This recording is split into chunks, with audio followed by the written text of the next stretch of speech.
నమస్తే welcome to people media point. Bhadradri Kothagudem జిల్లా మణుకూరులోని BRS party Telangana Bhavan నందు మాజీ ఎమ్మెల్యే రేఖ కాంతారావు విలేకరుల సమావేశం నిర్వహించారు. కాంగ్రెస్ ప్రభుత్వం ముఖ్యమంత్రి రేవంత్ రెడ్డి కాలయాపన మానుకొని కాళేశ్వరం ప్రాజెక్టు మరమ్మతులు వెంటనే చేపట్టాలని అన్నారు. ప్రజలకు ఇచ్చిన 420 హామీలను వెంటనే అమలు చేయాలని చెప్పారు. రైతులకు సరిపడా యూరియా అందించాలని ఆయన అన్నారు. ఇది మానుకొని తెలంగాణ ప్రజలను మోసం చేస్తూ పాలన గాలికి వదిలేసి కాలయాపన చేస్తున్నారని ఆయన ఎద్దేవా చేశారు. అందరికీ నమస్కరిస్తూ తెలంగాణ రాష్ట్రంలో ప్రజాపాలన ఒక జోకర్ పాలన అయిపోయింది. ఒక జోకర్లా సీఎం కుర్చీ అంటే ఒక జోకర్లా అయింది. తర్వాత తుపాకి రాముని మాటల్ని మైమరిపించేటువంటి చందాన వారి పాలన కొనసాగుతా ఉంది. ఇప్పటి వరకు ఎన్నికల ముందు ఇచ్చినటువంటి ఏ వాగ్దానం కూడా ఈనాటి వరకు అమలు చేసినటువంటి పరిస్థితి లేదు. చేస్తారా ఇంకా ఈ 3 ఏళ్లలో అనేటువంటి ఆశ కూడా ప్రజల్లో సన్నగిల్లింది.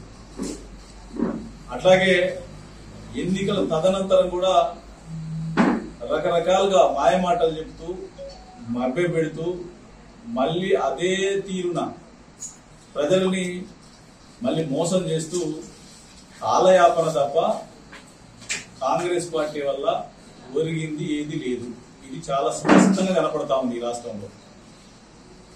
ఎందుకంటే ప్రజల్ని డైవర్ట్ చేస్తూ ప్రజల వారిచ్చిన హామీలని ప్రశ్నించకుండా ఉండడం కోసం రోజుకొక అంశాన్ని పైకి తీసుకొచ్చి అడావుడు చేస్తూ ఏదో జరిగిపోతా ఉంది. బీఆర్ఎస్ పార్టీ నాయకత్వం కేసీఆర్ గాని కేటీఆర్ గాని హరీష్ రావు గాని జైల్లో పెడతాం లేకపోతే బొక్కలేస్తామని రకరకాలుగా మా కేడర్లో కూడా కొంత గందరగోళాన్ని సృష్టించి తద్వారా ఏదో లబ్ధి పొందాలి, రాజకీయ లబ్ధి పొందాలి అనేటువంటి చిల్లర మల్లర ప్రయత్నం తప్ప ఈనాటి వరకు ఈ రాష్ట్రంలో 2.5 లక్షల కోట్ల పైచిలుకు అప్పులు చేసి ఈ రాష్ట్రాన్ని అప్పుల దిబ్బగా మార్చిండు తప్ప ఒక్క ఇటుక కూడా ఎక్కడ పెట్టినటువంటి దాఖలాలు కనిపించడం లేదు. అంశంలో మొదటిసారిగా కాళేశ్వరాన్ని తీసుకొచ్చి కాళేశ్వరం కాలింది అయిపోయింది అని చెప్పేసి రకరకాలుగా ఇక చెప్పాల్సినంత బదనాం చేయాల్సినంత ఏదో జరిగిపోయింది అని చెప్పేసి 1,00,000 కోట్ల రూపాయలతోని ప్రాజెక్టు నిర్మాణం జరిగితే దాంట్లో 1,00,000 కోట్ల కుంభకోణం జరుగుద్దా? ఒక్కసారి ప్రజల్ని, విజ్ఞులైనటువంటి ప్రజలు, విద్యావంతులు, మేధావులందరూ కూడా ఒక్కసారి ఆలోచించాలని చెప్పేసి మళ్ళీ చేతులు జోడించి కోరుతా ఉన్నారు.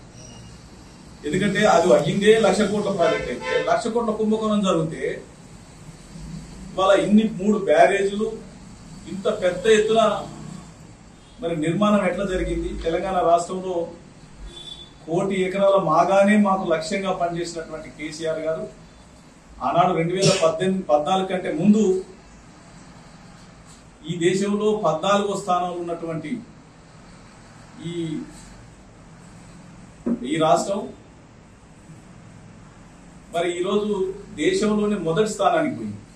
అంటే పంజాబ్ లాంటి రాష్ట్రాలని తలదన్ని మరి అన్నిటికంటే ముందు వరుసలో మనం ప్యాడీని పండించడంలో మనం ముందు వరుసలో పోయాం. మరి కేసీఆర్ గారి కష్టం కృషి లేకుండానే ఆ స్థాయికి పోయినామా? లేకపోతే కాళేశ్వరం నుండి మొదలు పెడితే ఉమ్మడి నల్గొండ జిల్లా సూర్యాపేట వరకు కూడా తుంగతుర్తి సూర్యాపేట వరకు వచ్చినటువంటి నీళ్లు కాళేశ్వరం నీళ్లు కాదా, అక్కడ ప్రజలకు తెలియదా అని చెప్పేసి నేను అంటాను. ఈ రకంగా కాళేశ్వరం కూలింది, అయిపోయింది, 1,00,000 కోట్ల కుంభకోణం జరిగింది అని చెప్పుకుంటానే మేము పోయి మరి రేపు పొద్దున మేమే మోటార్లు ఆన్ చేస్తామని చెప్పగానే మీరు పోయి మోటార్లు ఆన్ చేసినటువంటి పరిస్థితి కాదా?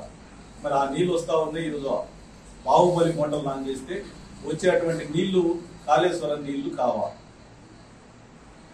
అక్కడ కూలిపోయింది, కాలిపోయింది అని అనుకుంటూనే మళ్ళీ నువ్వు గంధమల్ల ప్రాజెక్టు రిజర్వాయర్ ని దగ్గర 570 కోట్లు అనుకుంటుంది. ఇక్కడ మన యాదాద్రి జిల్లాలో భువనగిరి దగ్గర నువ్వు శంకుస్థాపన చేసినావు. మరి కాళేశ్వరం కాలిపోయి ఉన్న పరిస్థితి ఉంటే మరి నువ్వు ఎక్కడి నుండి నీళ్ళు ఇస్తానని చెప్పేసి నువ్వు గంధమల్ల ప్రాజెక్టుకు శంకుస్థాపన చేసినావు. అట్లాగే నిన్న గండిపేట దగ్గర నిన్న హైదరాబాద్ డ్రింకింగ్ వాటర్ కోసం అని చెప్పేసి ఏదో అని చెప్పేసి పెట్టినావు. మరి నువ్వు కాళేశ్వరం నుండి నీళ్లు రాకుంటుంటే నువ్వు ఎక్కడికి వెళ్ళి నీళ్లు తెద్దామని చెప్పేసి మరి శంకుస్థాపనలు చేసినావు. ఇది దగ్గర 7,000 పైచలు కోట్ల రూపాయలతో శంకుస్థాపన చేసినావు. అంటే నీ రాజీ డ్రామాలు ప్రజలు పూర్తిగా తెలుసుకున్నారు. ఇక నువ్వు నన్ను కోసినా పైసలు వెళ్ళవని చెప్పేసి మాట్లాడినటువంటి మాటలు, మళ్ళీ 50 సంవత్సరాలు మళ్ళీ కాంగ్రెస్ ప్రభుత్వం మొత్తదో రాదు అన్నటువంటి మాటలు, మరి నీ కాళేశ్వరం కాలయాపన, అట్లాగే కేటీఆర్ గారిని జైల్లో పెడదామని చెప్పేసి మళ్ళీ అదొక కొత్త డ్రామా, మళ్ళీ రకరకాల విద్యుత్ మీద కొత్త డ్రామా, రోజుకొక కథలు చెబుతూ కాలయాపన చేయడమే తప్ప నీ వల్ల అయ్యేది కాదు. మీరు ఏమి చేయలేరు, ఈ రాష్ట్రాన్ని దివాలా తీపిస్తారు తప్ప ఏమి చేయలేరు అని చెప్పేసి సందర్భంగా తెలియజేస్తాను. లైక్ చేయండి, షేర్ చేయండి, సబ్స్క్రైబ్ చేయండి. మరిన్ని వీడియోల కోసం బెల్ సింబల్ పై క్లిక్ చేయండి.